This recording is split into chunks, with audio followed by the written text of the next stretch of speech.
When I find myself in times of trouble, Mother Mary comes to me, speaking words of wisdom. Let it be. These iconic words from the Beatles carry a profound truth, one that aligns perfectly with Buddhist philosophy. But what does it truly mean to let it be? How can we embrace life's challenges without resistance, let go of suffering, and find peace in the present moment? Today, we explore the Buddhist wisdom behind this simple yet powerful phrase and how it can transform your life. Understanding suffering and its causes. Buddhism begins with a simple yet profound truth. Life contains suffering. No matter who we are or where we come from, we all experience pain, loss, and disappointment. The Buddha identified this universal reality over 2,500 years ago and laid out a path to understand and ultimately overcome suffering. This path begins with the Four Noble Truths, the foundation of Buddhist wisdom. The first truth is straightforward: suffering exists. From physical pain to emotional distress, no one is exempt from hardship. But Buddhism doesn't stop there. It invites us to look deeper. The second truth explains that suffering has a cause, attachment, and craving. We cling to things, relationships, material possessions, even our own identities, believing they will bring us lasting happiness. But everything in life is impermanent. When we attach ourselves to something temporary, we inevitably suffer when it changes or disappears. Think about the moments in life when you felt the most pain: a broken relationship, the loss of a loved one, a dream that didn't come true. The suffering often comes not just from the event itself, but from our resistance to it. We wish things had turned out differently. We hold on to memories. We refuse to accept change. This resistance is what deepens our pain. Buddhism teaches that the way to ease suffering is not through avoidance or suppression, but through understanding and letting go. This brings us to the third and fourth noble truths. There is a way to end suffering, and that way is the Eightfold Path, a set of guiding principles that help us live with wisdom, ethical conduct, and mental discipline. But before we dive into solutions, we must first acknowledge where we are. Imagine standing in a dark room. If you try to fight the darkness, nothing changes. But if you turn on a light, everything becomes clear. Recognizing suffering is like turning on that light. It allows us to see our reality and take the first step toward freedom. So, what does this have to with Let It Be? The song reminds us that, in moments of difficulty, wisdom whispers, accept what is, let go of what was, and trust in what will be. Buddhism offers the same message. Instead of resisting pain, we acknowledge it. Instead of clinging to what we cannot control, we release it. By understanding suffering and its causes, we begin to break free from the cycles of pain that keep us trapped. And as we continue on this journey, we'll explore how to truly embrace impermanence, cultivate mindfulness, and live with a heart that is open, free, and at peace. The nature of impermanence. If there's one undeniable truth about life, it's that everything changes. The seasons shift, people come and go, our thoughts and emotions rise and fall like waves in the ocean. Yet, despite knowing this, we often resist change. We hold on to moments, relationships, and even our own identities, hoping they will remain the same. And when they don't, we suffer. In Buddhism, this concept is known as impermanence, anicca, the understanding that nothing is fixed, permanent, or unchanging. It's not just an abstract idea, it's the very nature of reality. The tree that stands tall today will one day wither. The joy we feel in one moment may turn into sadness in the next. Our own bodies, which we often take for granted, are constantly aging, cell by cell, breath by breath. But if impermanence is so natural, why do we struggle with it? The answer lies in attachment. We crave stability, certainty, and control. We build our lives around routines, relationships and possessions, believing they will bring us lasting happiness. But when things inevitably change, when a loved one leaves, when our youth fades, when life takes an unexpected turn, we feel lost, as if the ground beneath us has disappeared. The Buddha compared life to a flowing river. We often try to grasp onto the water, but no matter how tightly we hold on, it slips through our fingers. The more we resist the current, the more exhausted we become. But when we learn to move with the flow, instead of against it, we find peace. This is where Let It Be aligns so beautifully with Buddhist wisdom. The song doesn't tell us to force things to be different or to cling to what's already past. It simply whispers, accept the flow of life.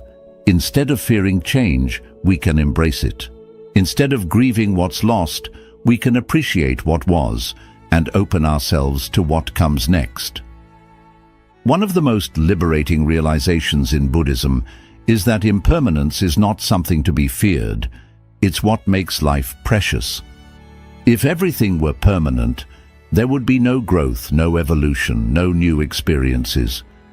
The fleeting nature of things is what gives them beauty. A sunset is breathtaking precisely because it doesn't last forever. A song moves us because it has an ending. A deep conversation with a loved one is meaningful because we know that time is limited. So, how do we apply this understanding to daily life? When faced with change, instead of resisting it, ask, what can I learn from this? When experiencing joy, fully immerse yourself in the moment, knowing that it is temporary, and that's what makes it beautiful. When dealing with loss, remind yourself that nothing truly disappears. It simply transforms. The people we love live on in our memories, our actions, and the impact they had on us. By embracing impermanence, we free ourselves from unnecessary suffering. We stop clinging to the past or worrying about the future, and instead, we learn to live fully in the present. As we continue, we'll explore how letting go of attachment doesn't mean becoming indifferent. It means opening ourselves to life with a sense of freedom and peace. Practicing non-attachment. If impermanence is the nature of life, then why do we continue to suffer? The answer lies in attachment. We cling to things, relationships, material possessions, even our own beliefs, hoping they will remain the same. But when they inevitably change, we experience pain. This is where the practice of non-attachment becomes essential in Buddhist philosophy. Non-attachment is often misunderstood. Many believe it means cutting ourselves off emotionally, living without love or abandoning all desires. But in reality, non-attachment is not about rejecting life. It's about engaging with it fully, without clinging. It means loving without possessing, working without obsessing, and living without fearing loss. It's the ability to hold everything in life with open hands rather than clenched fists. Why do we cling? The mind seeks control. We believe that if we hold on to something tightly enough, we can prevent loss, pain, or change. This is why people fear endings, whether it's the end of a relationship, a phase of life, or even their own existence. Think about the times you've held onto something long after it was meant to go. A job that no longer fulfilled you, a relationship that had run its course, or an idea of yourself that no longer aligned with who you were becoming. The more you clung to it, the more suffering you created. This is where Buddhism invites us to shift our perspective.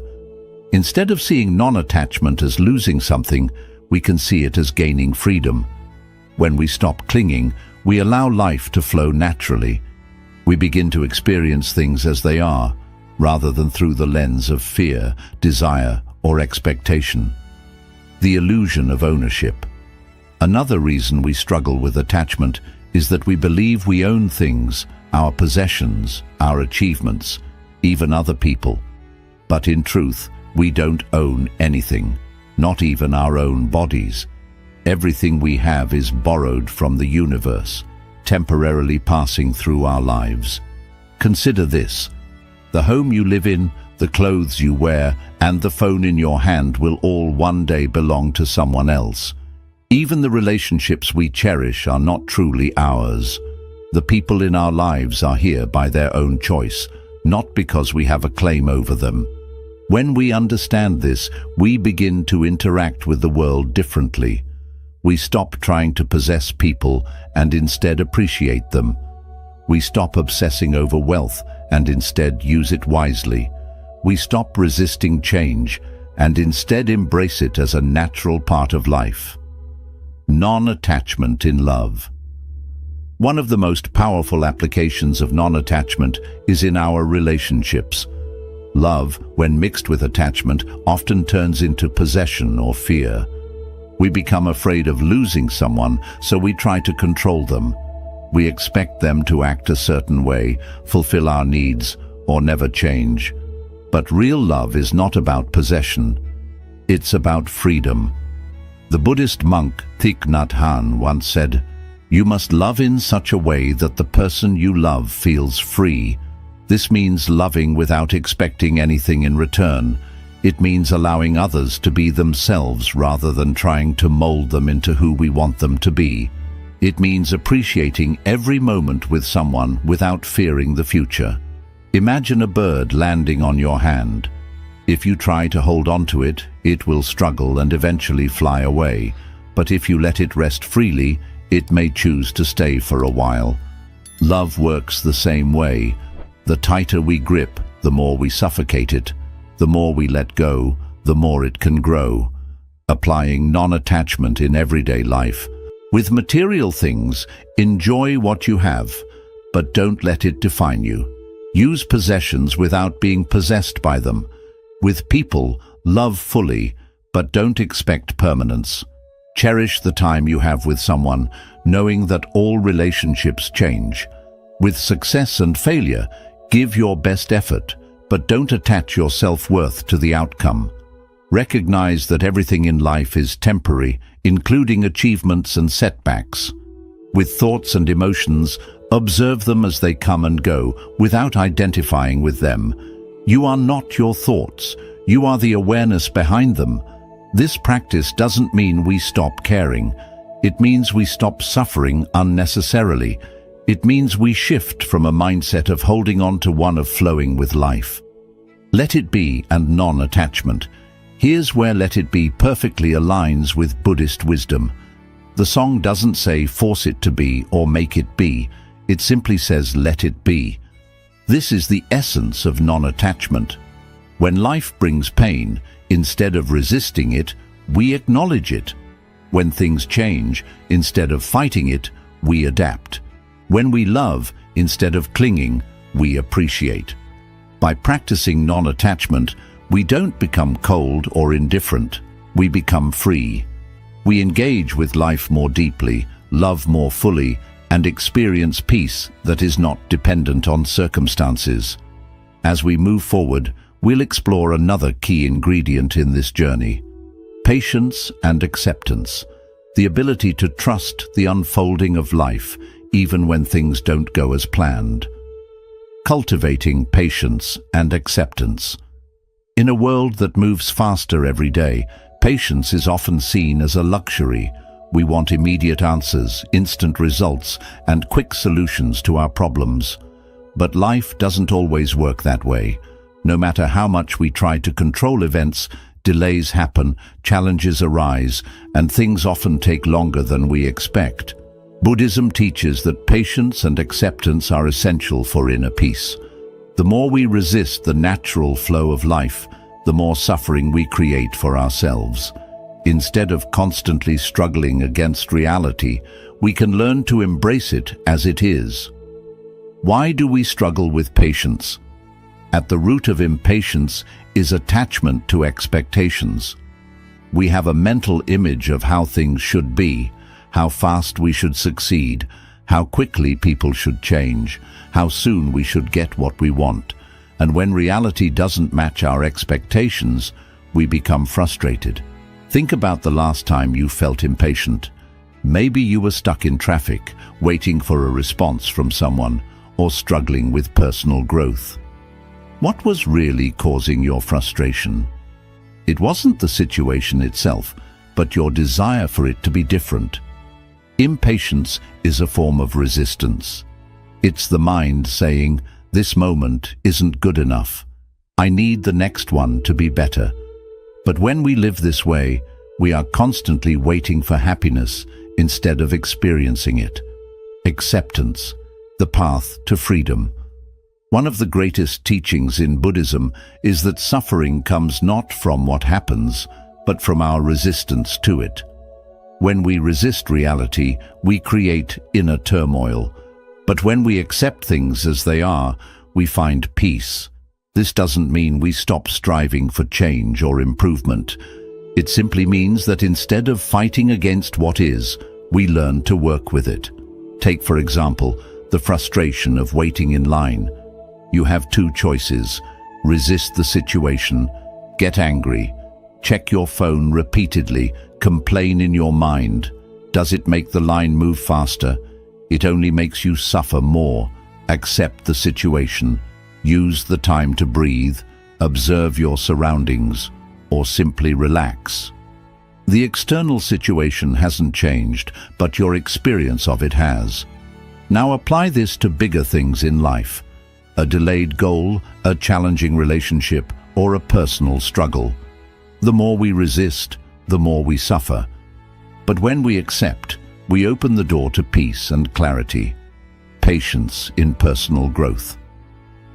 One of the hardest places to practice patience is with ourselves. We all want to grow, improve, and overcome our struggles, but deep change takes time. A person overcoming fear cannot force themselves to be brave overnight.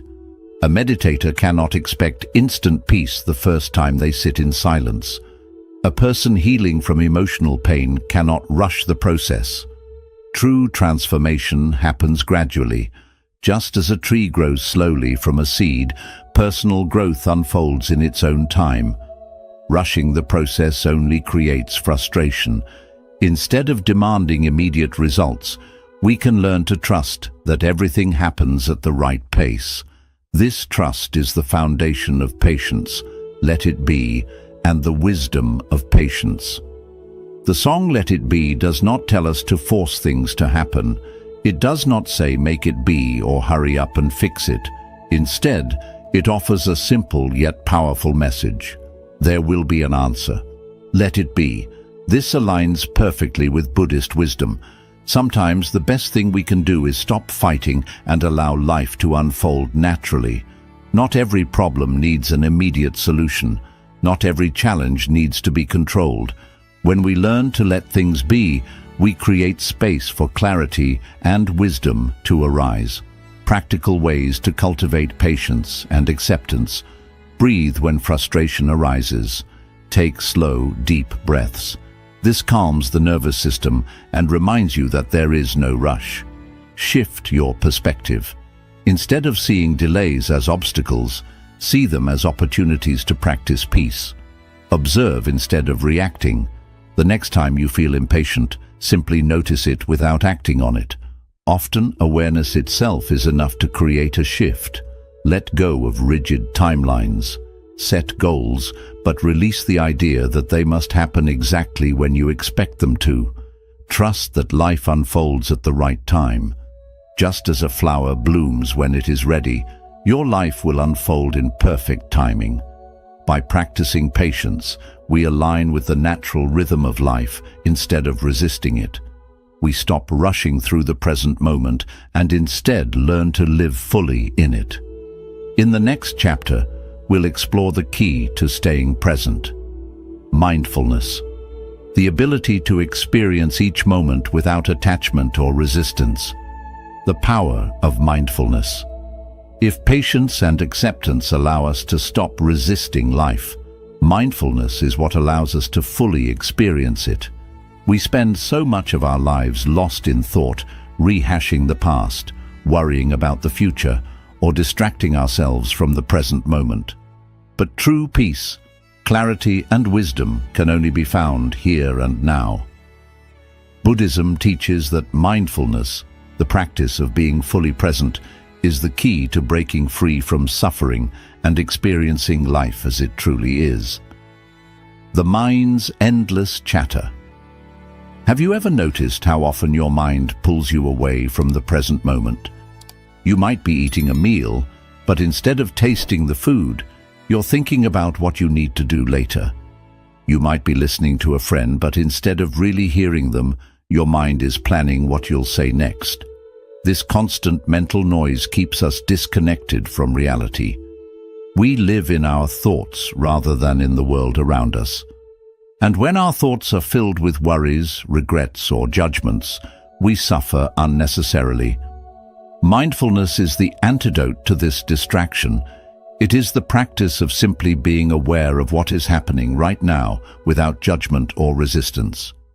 When we are mindful, we fully engage with life.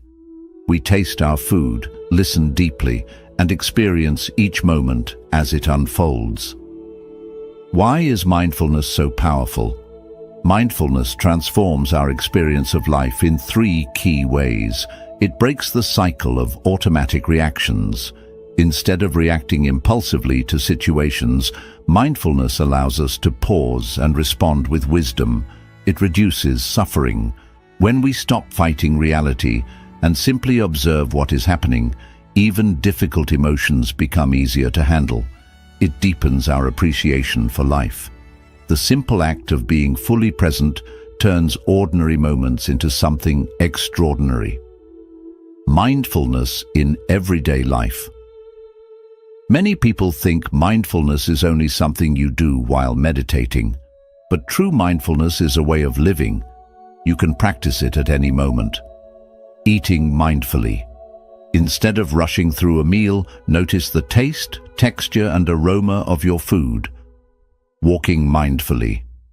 Feel the sensation of your feet touching the ground. Notice the rhythm of your breath. Listening mindfully. Give your full attention when someone speaks. Listen not just to their words, but to their emotions. Breathing mindfully. Take a deep breath and feel the air entering and leaving your body. This simple act can bring you back to the present moment. Mindfulness isn't about changing your life. It's about fully experiencing the life you already have. Let It Be and the wisdom of mindfulness. The lyrics of Let It Be invite us to accept the present moment just as it is. They don't say overthink it, fix it right away, or worry about it. They simply say, let it be. When we practice mindfulness, we stop fighting reality. Instead of getting lost in thoughts, we become fully aware of what is happening right now. Mindfulness teaches us that the past is over. We cannot change it. The future is unknown. We cannot control it. The present is all we truly have, and it is enough. By learning to stay here now, we free ourselves from unnecessary pain. We stop getting trapped in regrets or worries, and instead find peace in simply living life. In the next chapter, we will explore a deeper part of this practice, renunciation, the practice of letting go of what no longer supports us. The path of renunciation. If non-attachment teaches us to hold life with open hands, and mindfulness helps us live the present moment fully, renunciation is the clear choice to release what no longer helps us. In the West, the word renunciation often has a negative meaning. It may bring images of monks giving up everything or people leaving worldly life behind. But in Buddhism, renunciation is not about loss. It is about freedom. It is about deciding to let go of what burdens us so we can live with more clarity, peace, and purpose. Why is letting go so difficult? We hold on to many things, possessions, relationships, identities, beliefs, often without seeing that they cause suffering. Why? Because we connect them with safety, comfort, or happiness. We cling to material things, thinking they show our value. We stay in unhealthy relationships, because we fear being alone. We refuse to release old grudges, replaying past pain in our minds. We resist change, even when it is necessary, because the unknown feels scary. But Buddhism teaches that attachment is the root of suffering. When we cling to things that do not last, we set ourselves up for pain. Renunciation is the brave act of seeing what no longer serves us and letting it go, not from anger, but from understanding. Renunciation in everyday life. Renunciation is not just for monks. It is a practice anyone can apply in daily life. It is about making mindful decisions to release extra burdens, letting go of material excess. Do we truly need everything we collect? Simplifying our lives makes space for what truly matters. Letting go of unhealthy attachments, relationships built on control, dependence, or past wounds keep us trapped in suffering. Letting go does not mean we stop caring. It means we care with freedom. Releasing rigid expectations. Life rarely goes exactly how we plan. When we let go of the need to control everything, we open ourselves to new possibilities, forgiving and moving ahead. Holding on to resentment is like holding a burning coal. It only harms the one who holds it.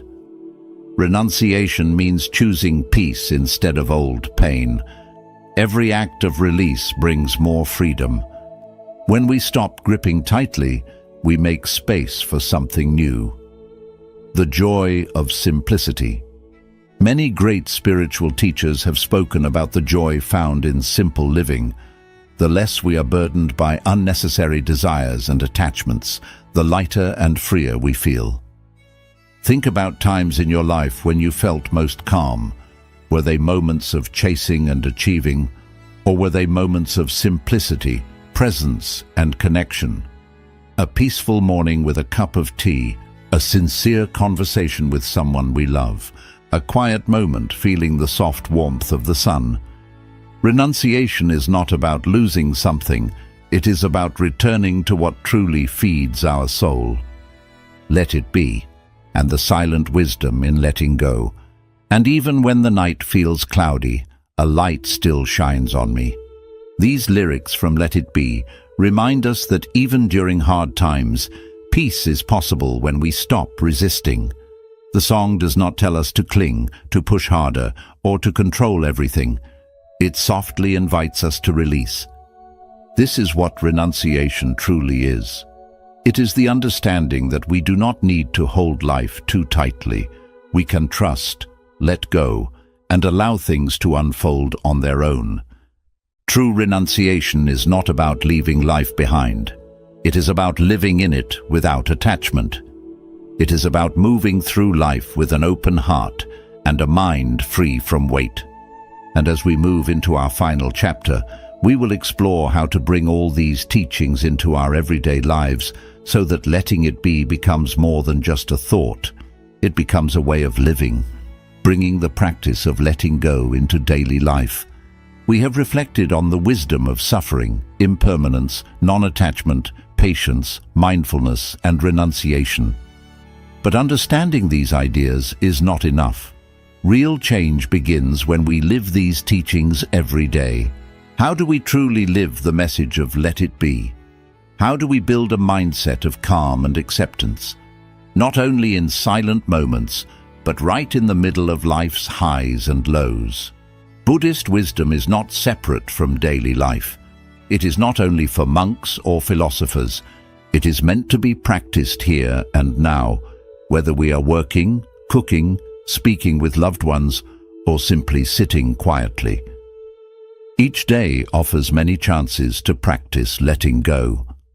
When things do not go the way we hoped, instead of resisting, we accept them as they are. When emotions arise, instead of pushing them away or drowning in them, we watch them with awareness. When plans shift, instead of holding tightly to how we wanted things to be, we accept how they are now. When conflict shows up, instead of reacting quickly, we pause and choose a wise response. Mindfulness helps us bring all of this into daily living. By staying aware of our actions, words, and thoughts, we create space for peace. Even in uncertain times, letting go does not mean giving up. Some may think let it be teaches a passive way of living, but letting go does not mean we stop caring. It does not mean we stop following dreams, working hard, or loving others. It simply means we do these things without attachment, without needing everything to happen in a certain way, and without letting fear or control guide us. We work, but without becoming obsessed. We love, but without trying to possess. We dream, but without being afraid of failure. This balance allows us to live fully while staying peaceful, no matter what happens, trusting the natural flow of life. When we struggle against life, we suffer. When we trust it, we discover freedom. The greatest lesson of Let It Be, and of Buddhism as well, is that we do not need to control everything. Life moves in its own rhythm, at its own speed. Our role is not to push it, but to move along with it. When we let go of our need for certainty, control, and for things to match our wishes, we open ourselves to a deeper peace, a peace that stays steady even as life shifts. Let It Be is more than just a song, it is a way of living. The Beatles may not have written Let It Be as a Buddhist message, but its meaning connects with everyone. It reminds us that even in hard times, peace is always near if we choose to accept it. Whisper words of wisdom. Let it be. This soft whisper lives inside each of us, gently leading us toward a life of acceptance, awareness, and real freedom. The choice is always in our hands. We can resist, or we can let it be. Thank you for being with us on this journey through Buddhist wisdom and the gentle practice of letting go. If this message touched you, think about subscribing to our channel for more thoughts on mindfulness and inner peace. We would love to hear from you. How do you practice letting go in your own life? Share your thoughts in the comments below and let us keep this conversation going. Remember, true peace does not come from control. It comes from trust. Let it be.